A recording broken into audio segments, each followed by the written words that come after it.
New York Congressman Mike Lawler joins us now. He'll have a big announcement in a moment, but first things first, on Colombia, are you happy with the discipline that's offered? And your reaction to Mahmoud Khalil not wondering if he supports Hamas or not?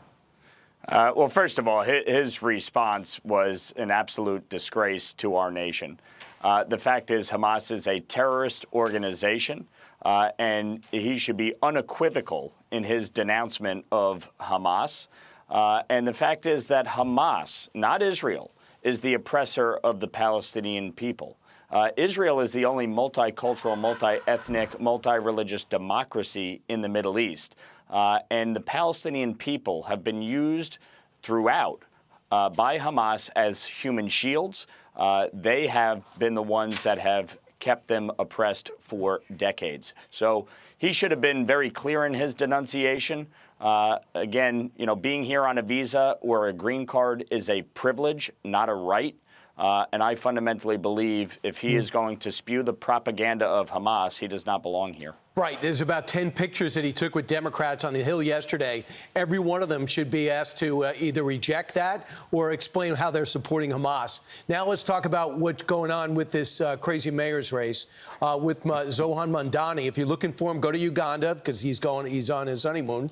But the damage is done and his policies are out there, and still he got this huge turnout and is the favorite to be the next mayor. One of the things he wants to do is he wants to have 5 grocery stores spread out through the boroughs in New York. What are you doing about that? Well, we're actually introducing a bill, the Mamdani Act, to direct the Federal Trade Commission and the USDA to conduct a study about how these government-run grocery stores that he is proposing can actually undercut grocery stores across the nation. It can undercut pricing. It can cause a real challenge for the supply chain, for farmers. And we want to have them conduct a study and make a determination as to how this may or may not impact grocery prices and, competition with small and medium-sized grocery stores across the country. It's amazing. Karl Marx thought it would work great. Besides that, those are the only two. Let's talk about what Hakeem Jeffries reportedly said. He wants to be the next Speaker of the House. And he has not endorsed Mamdani, even after meeting with him. And now it turns out that Hakeem Jeffries strongly believes, according to reports, that if Mamdani wins the mayor's race, they can't get the majority in the House. Your feeling about that report and its validity? I think that's right. I think they are betwixt and between.